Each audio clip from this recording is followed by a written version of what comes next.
બનાસકાંઠાના સાંસદ જ્ઞાનીબેન ઠાકોરે ઢોંગી ભુવાઓને ફરીથી ઘેરી લીધા। ઠાકોર સમાજના સંમેલનમાં સંબોધન કરતા જ્ઞાનીબેને સમાજમાંથી અંધશ્રદ્ધા દૂર કરવા આહવાન કર્યું। નામ લીધા વિના જ જ્ઞાનીબેને અરવિંદ ભુવાજીને પણ આંટીમાં લીધા।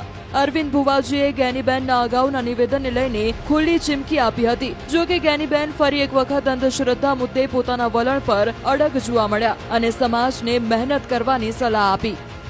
રાયગઢથી હોય કે અહીંયા આપણા કર્મચારી મંડળના તમામ નોકરી કરતા આપણા જે તે વિભાગના અધિકારીઓ હોય તો પહેલી તારીખ હોય એટલે લક્ષ્મી માતા એમના ખાતામાં જતા જ રહે, કોઈ પૂછે કે ના પૂછે।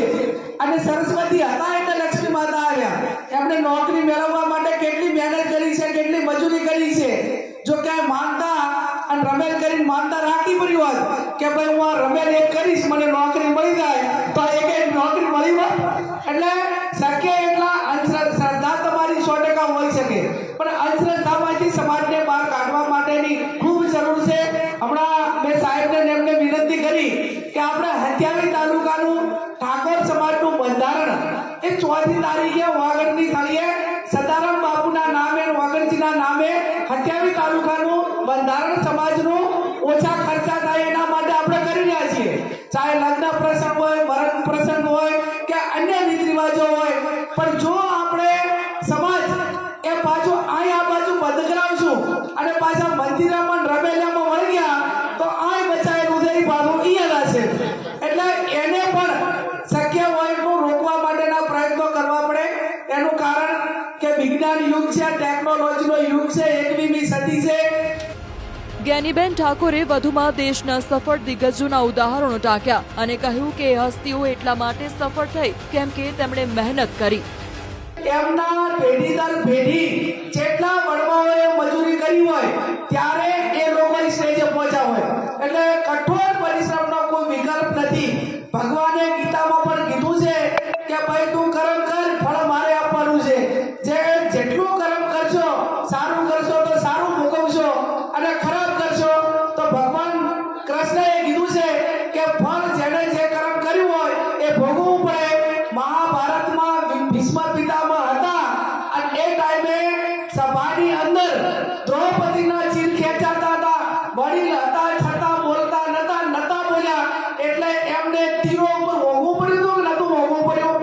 એમને પોતાને ભીષ્મ પિતાને પણ ભોગવવું પડ્યું હતું। એ આપણને મહાભારતનો દાખલો આપણને ઇતિહાસમાં અને અત્યારે આપણા ધર્મશાસ્ત્રોમાં અને પુરાણોમાં આપણે સૌ અનેક વખત આપીએ છીએ।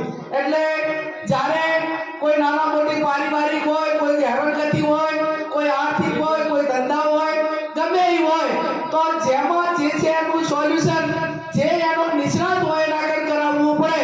ડોક્ટર દવાખાનાની તકલીફ હોય તો ડોક્ટર કરતા આવવું પડે, ધંધા રોજગારની તકલીફ હોય આર્થિક રીતે તો શેર સંબંધી કે ભાઈઓને કેને કહેવું પડે અથવા તો નાના મોટી લોનની વ્યવસ્થા કરવી પડે। બાકી બીજું કાંઈ આડાઅવળું કાંઈ એકાબીજાના ઓલા કરવાથી કોઈ દાડો રાયગઢજી મેળ આવે નહીં। હું તો હમણાં તો અમે રાયગઢજી એ બાબતમાં ખૂબ આગળ વધ્યા છીએ અને અભિનંદન આપું છું રાયગઢજીને અને એની ટીમને, સમગ્ર ઠાકોર સમાજના તમામ યુવાનોને કે અંધશ્રદ્ધા માટે મેં સમાજ માટેની ચિંતા કરી અને સમાજ માટેની ચિંતા કરી ત્યારે ક્યાંક ને ક્યાંક જેની દુકાનો બંધ થવાની હોય એને ભયસ્થાન હોય કે આવડો મોટો સમાજ છે અને તો અંધશ્રદ્ધામાંથી બહાર નીકળી જશે તો સૌથી મોટી આવકવાળો સમાજ તો આ છે। અને છતાં પણ સમાજે, આખા ગુજરાતના ઠાકોર સમાજે, યુવાનોએ મીડિયામાં એમ કીધું કે ભાઈ જ્ઞાનીબેને તો અમારા સમાજ માટે કીધું છે એટલે બીજાએ કોઈ આને બદલેથી પાઘડી પહેરવી નહીં અને અમારા સમાજ માટે કીધું છે એટલે જ્ઞાનીબેન અમારા